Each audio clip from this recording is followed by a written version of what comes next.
Hello everyone, this is Alka Sharma and welcome back to our channel, Bansiwal Institute for Life Science. On the behalf of BILS, it is my great honor and privilege to warmly welcome you all this session. Today's session is truly special for us as we are blessed to have with us Dr. Rahul Gaur sir, whose guidance has shaped the career of countless students. Sir, I deeply thank you with folded hands for sharing your valuable time and agreeing to guide our candidates with your precious suggestions. Thank you so much, sir. I welcome once again. Now, I welcome you, Dr. Bansiwal, sir, on the behalf of BILS. Now, over to you, sir. Thank you so much sir, आपका स्वागत है sir. क्योंकि sir क्योंकि ये तो हमारा सौभाग्य भी है और ऊपर वाले ने हमें दिया है सर, इसलिए हम कह सकते हैं पूरे हक के साथ कि आज हमारी लाइफ का बहुत बड़ा दिन है सर। कि एक छोटा सा एक क्या पता कैसे वो स्टार्ट हुआ था, लेकिन एक बड़े रूप में आज हम उसको देख पा रहे हैं। तो आपकी ब्लेसिंग्स ही ऐसा है जिसकी वजह से मैं भी ये और चीज़ें एक अच्छे डिजाइन के रूप में हमें आगे भी मिलती रहेंगी। सर आपका बहुत बहुत स्वागत है।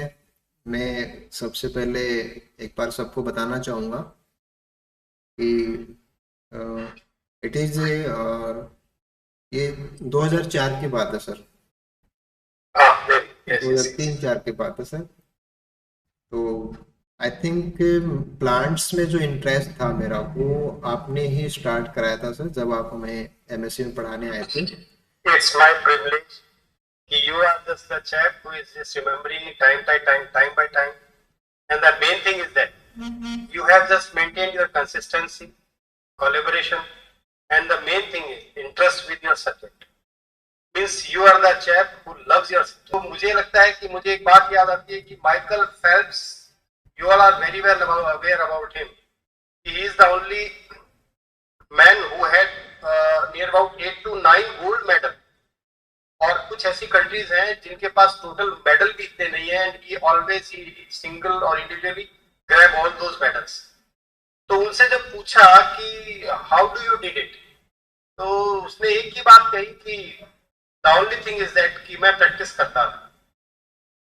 It does not mean only practice. The practice is dedication, devotion, and direction, and all these things which are just applicable totally on you, Purushottam. Really, I am very blessed कि आप जैसा student मेरा मतलब मेरे बड़े नजदीक है, तो मैं अपने आप को ब्लेस्ड मानता हूँ। Really, it is very bad. Thank you so much. भी कैंडिडेट्स हैं वो पहले से स्कूल एजुकेशन में हैं, तो स्कूल एजुकेशन में होते हुए वो अपने आप को कैसे जस्टिफाई करें फॉर कॉलेज एजुकेशन। ठीक है। और थर्ड क्वेश्चन मेरा ये है कि जैसे वो सब्जेक्ट में जो क्वेश्चंस पूछेंगे तो उसमें मतलब कैसे जाना है, उस क्वेश्चन की क्या डेप्थ रखनी है, उसको बैलेंस कैसे करना है। ठीक है। और सर एक थोड़ा सा ये रहेगा कि जो टीचिंग मेथोडोलॉजी है उसमें स्टूडेंट 3 चीजों को लेकर के ज्यादा कंफ्यूज है कि कंटेंट पर ज्यादा फोकस करें या फिर कॉन्फिडेंस पर या फिर पैनल के एंगेजमेंट पर। और जब वो टीचिंग के डेमो के लिए जा रहे हैं तो उस टाइम पर क्या वो जो सामने पैनल मेंबर्स बैठे हैं उनको एज ए स्टूडेंट लेना चाहिए, क्योंकि वो तो अपन से बोलते हैं कि आप हमें एज ए स्टूडेंट मानिए, तो अपना जो व्यू को उनको एज ए स्टूडेंट मान के चलना है या फिर किस तरीके से हैंडल करना है उस चीज को। ठीक है, ठीक है, ठीक है। ओके सर, बस this is now to you sir. ठीक है, ठीक है। नाउ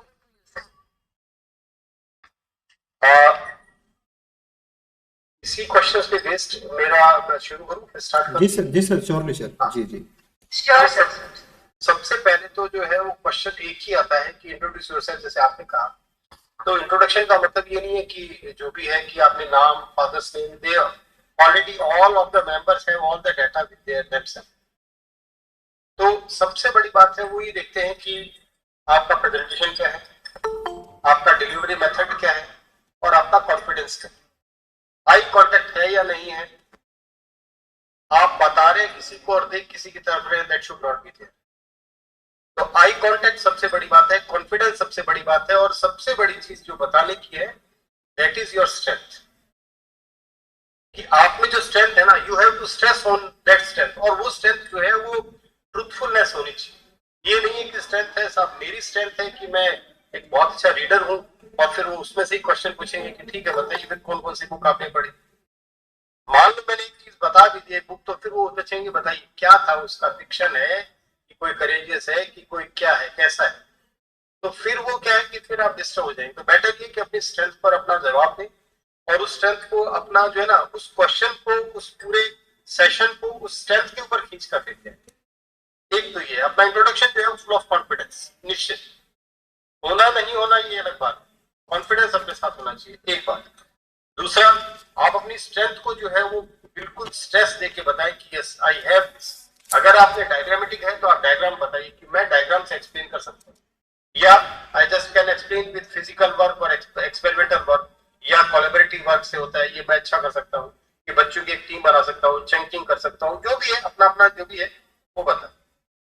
दूसरा ये पूछा कि स्कूल एजुकेशन से आप ट्रांसफर करते हैं, ठीक है, तो सिंपल सी बात बताइए कि सर स्कूल एजुकेशन में जो टीचिंग लर्निंग प्रोसेस होता है ना, दैट इज फंडामेंटल और फाउंडेशनल, और वो फाउंडेशनल जो है वो कॉलेज में आता है। तो इलेबोरेटिव मैनर में सर ये है कि कंटेंट मेरे पास था, but I was not able to deliver all the content to the level of class 10th और 12th।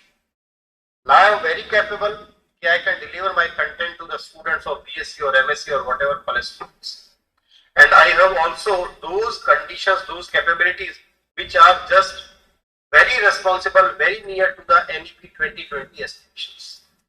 ये जरूर उनको मेंशन करें कि NEP 2020 में जो हायर एजुकेशन की जो क्राइटेरिया है, जो 4 जो वर्टिकल्स हैं, वो क्या फुलफिल करता है वो बच्चा, या वो कैपेबल है कि वो फुलफिल कर लेगा। तो सबसे पहले तो उनको ये है कि NEP के जो 4 वर्टिकल्स हैं उनके अकॉर्डिंग उनको थोड़ा सा जो हायर एजुकेशन के 4 वर्टिकल्स, तो एक तो उनके बारे में पता लगी। उसके बाद उनको ये हो कि हाँ ठीक है, अब उसके ऊपर है रिसर्च फाउंडेशन जो है वो गवर्नमेंट ऑफ इंडिया ने सेटअप किया है। तो रिसर्च और इनोवेशन जो है वो सबसे बड़ी नीड है इंडिया की, तो क्या आप इस पर कुछ कर सकते हैं। तो बच्चा अगर मान लो रेडी है कि ठीक है sir I am very ready, ठीक है मुझे ये नहीं पता कि मुझे करना क्या है, but I am very ready to just go in that particular matter which is still covered और अनएक्सप्लॉइटेबल, तो वो चीजें होनी चाहिए। तीसरा जो होता है, मैंने आपको बताया सब्जेक्ट पे ऊपर ठीक है आप पढ़ाइए, तो मैं आपको एक ही बात बताता हूँ, सब्जेक्ट कंटेंट जो है उसका टेस्ट जो है उन्होंने ले लिया, आपका प्री टेस्ट हुआ या जो भी हुआ, and now at that place you have just exposed about in front of themselves just after proving yourself in the academic excellence. उस कंडीशन के बाद ही आप उनके सामने बैठे हैं, तो ये तो मान के चलिए कि आपका कंटेंट जो है वो तो साउंड है। सबसे बड़ी बात कॉन्फिडेंस देखिए आप, मैं आपको बार बार वही चीज बोल रहा हूँ, कॉन्फिडेंस जो है ना वो होना चाहिए। आप क्या पढ़ा रहे हैं क्या नहीं पढ़ा रहे, आपने गलत भी पढ़ा है तो भी आप कंटिन्यूस करते जाइए, उस पर मत सोचिए कि ठीक है जो हो गया सो हो गया, कोई जरूरी थोड़ी कि 100%, we are not computer, human beings. तो कॉन्फिडेंस जो है ना that should be just exposed at every step of your. दूसरा, और फैक्ट्स जो है, जैसे कभी भी अपने आप को फाल्सिफाई नहीं करना, जो भी फैक्ट्स है ठीक है। आप किसी ये सबसे पहले ही पूछेंगे why do you want to become associate professor या assistant professor in college education although you are working with school education. तो सिंपल सी बात है, upliftment, because I feel that I am very capable to teach, I am very capable to just guide to students who are college going, so I am just serving, ready to serve my service to college students or in higher education. तो थोड़ा सा वो NEP के बारे में जरूर पढ़े, मैं आपको ये, क्योंकि एनईपी जो है ना ये हॉट टॉपिक है। जस्ट मिनट, एक मिनट आया मैं प्लीज, है ना जी जस्ट जी सर कंटिन्यू। तो एनईपी का जो है वो थोड़ा सा ज्यादा स्ट्रेस दे रहा है, और एनईपी में कौन कौन से जैसे रिसर्च फाउंडेशन वगैरह है, जो हायर एजुकेशन के जो वर्टिकल्स है वो थोड़ा जरूरी है। उसके अलावा आप अपना टॉपिक जो है वो साउंड करें कि वो कहेंगे, तो ये तो है नहीं कि भाई हम पूरा बॉटनी जो है 10 मिनट में उनके सामने रख देंगे। तो कोई एक ऐसा टॉपिक जिसमें आपको लगता है, और वो टॉपिक क्या होना चाहिए, मैं as per my experience ji ji sir. अगर वो टॉपिक आप किसी 8 स्टूडेंट्स को पढ़ा रहे हैं and he is capable to understand all the content, it means your teaching is sound. क्योंकि वहां पर ये तो है नहीं कि सारे बॉटनी के, बॉटनी के क्या तो एक्सपर्ट होंगे, बाकी चेयरमैन होंगे जो भी है ना, और बाकी मेंबर्स होंगे, कोई साइकोलॉजिस्ट भी होंगे। तो ये सब चीजों नोटिस करते हैं कि आपका वे ऑफ टीचिंग क्या है, आपका बॉडी लैंग्वेज क्या है, आपका कॉन्फिडेंस लेवल क्या है, आप हाइड अप तो नहीं कर रहे कोई चीज, ये सब चीजें हैं, ये सब होना चाहिए अकॉर्डिंग टू माई बिलीफ। और दूसरा एक क्वेश्चन बहुत जनरल पूछते हैं कि why do you want to become assistant professor. तो सिंपल सी बात है कि मैंने शायद बता दिया कि I just want to serve दो students upper level of the education system, because जो इंडिया है it is very full of enthusiasm with the young generation. It stood over the first position in world. तो इनको guidance और proper direction जो है वो मिलना चाहिए, और इसके लिए मेरे जैसे अगर इनको गाइड मिलेंगे, मेरे जैसे टीचर मिलेंगे, तो I hope I can do justify with my job, justify with the service. तो ये सब चीजें होनी चाहिए। जी सर। सर और कोई ऐसा कोई आपको लगे कि इन सब के लिए सूटेबल हो सकता है ना, कोई कोई भी सजेशन जो आपको लग रहा हो सर यहाँ पे आप एड्रेस करना चाहेंगे? और तो एग्जैक्टली तो ऐसा सच नहीं, बट मेन यही है, they all are online. Yes sir. The main thing is that कि सबसे बड़ी बात है कि देखो कॉन्फिडेंस में बात का बार बार मेरा एक ही आता है कि कॉन्फिडेंस जो होता है ना, वो आपको उस भीड़ से अलग करता है कि जहां पर आपको लगता है कि यार बाकी सब है मोटी मोटी फाइल लेकर बैठे हैं, किसी के पब्लिश पेपर हो चुके हैं, कोई ने क्या किया है, किसी ने कुछ किया है, और आप तो सिंपल एमएससी नेट है। लेकिन मैं एक ही बात मानता हूँ कि if you have the calibre with confidence, तो आप शूटअप करें, 100% शूटअप करें। दूसरा, आप कंटेंट जो डिलीवरी देते हैं ना, वो आपको लगना चाहिए कि स्टूडेंट्स के सामने, ये मत देखिए कि हाँ ठीक है वो असिस्टेंट प्रोफेसर है, वो चेयरमैन है, वो मेंबर है, वो जूरी का टाइप है, ऐसा कुछ नहीं। They all are very equal to you, वो सारे वैसे ही हैं। आपका केवल वो देखते हैं कि कंटेंट क्या है, कैसे पढ़ा रहे हैं, क्या हो रहा है। और दूसरी सबसे बड़ी बात, जो भी answer they that should be based on your truthfulness. कभी भी किसी को भी फेक आंसर दे, हो या ना हो, वो तो देखो बात की, बट अपने साथ ट्रूथफुलनेस ये माननी चाहिए। और ये कॉन्फिडेंस तब होगा जब आप ये देखेंगे कि नहीं नहीं चाय वाली मुझे तो होना ही होना, मेरे लिए तो होना ही है, ऐसा कुछ नहीं। अगर होता है सो फार सो गुड, नहीं होता है तो देन इट इज ऑलवेज। तो ये अगर होगा तो ये कॉन्फिडेंस आएगा। सर एक चीज मैं और ऐड करना चाहूंगा यहाँ पे, जैसे राजस्थान के रेफरेंस में देखें तो अभी अरावली का एक बहुत ही वारम इशू चल रहा है। बिल्कुल सही। तो आप इस पे सर क्या सजेस्ट करें इनको कि कैसा कुछ माइंडसेट इनका होना चाहिए ताकि कोई भी इशू को ये अच्छे से डील कर पाए वहां पे? देखो, इसके लिए मैं डॉक्टर एक ही बात बताऊंगा कि सबसे पहले तो वर्डिक्ट थोड़ा सा आप पढ़ें कि जो सुप्रीम कोर्ट का वर्डिक्ट क्या है। Actually it has been introduced among the public just in a moulded form, exactly it was not. किसी ने पॉलिटिशियन ने कह दिया कि बाकी सबको हटा देंगे, ऐसा मुझे नहीं लगता कि सुप्रीम कोर्ट जो है वो इतना मतलब इतना ऐसा वर्डिक्ट दे सकता है कि जो कि पूरे इकोसिस्टम को डिस्टर्ब करता। आपको देखो क्या होता है, facts, you have to just come up with your facts. और फैक्ट्स जो है वो मैं बताऊं आपको कि फैक्ट्स अगर गवर्नमेंट ऑफ इंडिया के हैं तो you just go through PIB, press information bureau. ये एक तरह का न्यूज़पेपर है, एक मीडिया है, जो भी डिस्कशन होते हैं, जो भी अगर मान लो वो अगर मीडिया को या वीडियो कॉन्फ्रेंस इसको अगर जर्नलिस्ट को कॉन्फ्रेंस करते हैं, उनको अगर मान लो वो करते हैं, तो उसका जो भी ब्लैक एंड व्हाइट होता है that should be just imprinted in PIB. तो आप जो वर्डिक्ट आया था उसका पीआईबी खोल कर देखो, उसको पढ़ो, तो ये क्लियर हो जाएगा। Although it is in English, अब मे बी वो शायद हिंदी में आता है या नहीं, वो थोड़ा आप थोड़ा सा देख लेना, बाकी आजकल तो बहुत सारे ऐप है। जी सर। तो वो जो वर्डिक्ट आया है उस वर्डिक्ट के अकॉर्डिंग अपने यूज रखो। और दूसरी सबसे बड़ी ओपोज किसी को भी नहीं करना। देखो, डिप्लोमेटिक होना चाहिए। अगर आपको पूछा है कि क्या होना चाहिए, तो आपका कंटेंट उसमें होना चाहिए, but according to the normal context. Individual हमारा कंसर्न कुछ भी है कि शायद मेरा घर है वहां वो टूट जाएगा, लेकिन मेरा घर अगर टूटता है और उसके कारण अगर इकोसिस्टम डिस्टर्ब हो रहा है तो वो टूटना जरूरी है। तो वो इंडिविजुअल ना होकर पब्लिकली या एक कम्युनिटी लेवल पे जो है दैट शुड बी साउंड, वो होना चाहिए। और दूसरा इससे पूछ सकते हैं कि भाई आपके अकॉर्डिंग मान लो आपको अगर स्टूडेंट कहता है कि भाई ठीक है वो डिस्टर्ब हो रहा है तो हमें क्या दिक्कत है, हमें तो कॉलेज में पढ़ना है, तो उसका कंटेक्स्ट तैयार है कि ठीक है उसका कॉन्सिक्वेंसेस टीचिंग पर क्या आएगा, उसका कॉन्सिक्वेंसेस सोसाइटी पर क्या आएगा, तो वो सब चीजें थोड़ा सा देख लेंगे, ये तो कंफर्म। और पीआईबी जो इसका ऑथेंटिक सोर्स है, आप ट्रूथफुलनेस रखें। और सबसे बड़ी बात है कि आप किसी एक को, चाहे वो कोई भी हो, आप किसी को भी, आप इस माने जो भी है, आप उसके लिए टाइम निकालें और थोड़ी देर आंख बंद करके ये सोचें कि आपको यहाँ पर क्यों भेजा है। इस धरती पर कोई ना कोई तो कारण है आपको भेजने का, वरना आपको गाय भी बना सकता था, आपको कोई और भी बना सकता था।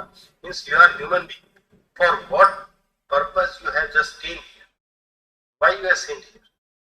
तो उसके लिए आपको सिंपल सी बात है, देखो परिवार के लिए सभी करते हैं, आपने सोसाइटी के लिए क्या किया, क्या आप सोचते हैं, आप जो सोचते हैं ना वही आपके कंडीशंस में, वही आपके थॉट्स में, वही आपके एक्ट में और वही आपके बातों में आ जाता है कि आप किसके लिए कितना सोचते हैं। तो ये कॉन्फिडेंस उस वक्त आपको दिखाई देगा। और सिंपल सी बात है, स्वार्थ नहीं है, कोई स्वार्थ नहीं है आपका, होता है तो ठीक है, नहीं होता है तो ठीक है, कोई बात नहीं। देखो प्रॉब्लम्स कहाँ शुरू होती है, प्रॉब्लम शुरू होती है एक्सपेक्टेशन से। अगर आपकी एक्सपेक्टेशन ही नहीं है कि मुझे ये बनना ही है या ये करेंगे तो ही होगा, अदरवाइज तो मैं घर कैसे जाऊँ, अगर ये नहीं है ना तो आप 100% वो चीज कर रहे हैं। और आपको ये लगता है कि मैं ये करूँ तो नहीं होगा पैसा, अगर यही है कि होना ही होना चाहिए तो ना, जिस चीज को रेपेल करोगे वो चीज उतनी आपकी तरफ लग रही है। Yes sir. बाकी you all are very intelligent, fine, super, nice, मतलब perfect. Thank you so much sir, मुझे पूरी उम्मीद है कि thank you sir so much sir, अगले thank you so session much sir. अगले सेशन में जब आपको बुलाएंगे तो हमें बहुत प्राउड होगा। श्योर श्योर भाई, बिल्कुल बिल्कुल। मैं तो ये चाहता हूँ कि कितने हैं 8 यानी 5 + 3 तो 5 स्टूडेंट शायद और जुड़े हुए हैं ना, ये तो लगभग जितने बच्चे जुड़े हैं they all are come up with their job, with their certificate, और गले में माला पहन के तो मैं इनको देख रहा हूँ कि यहाँ साइन कर रहे हैं झुक के रजिस्टर में, तो इससे तो बिल्कुल बात नहीं। श्योरली सर, श्योरली सर, अच्छी बात है, बस go ahead, thank you so much. Confidence बनाए रखो, बस पढ़ो, मस्त रहो, व्यस्त रहो, बस ये है। Okay, thank you. आप कुछ कह रहे थे उनको? Thank you so much, sir. Hosting this session, it feels immense gratitude and pride in my heart. Thank you so much, sir. Thanks. The same for me. Thank you. Thank you so much sir. Thanks. Okay sir, bye bye sir. Thank you.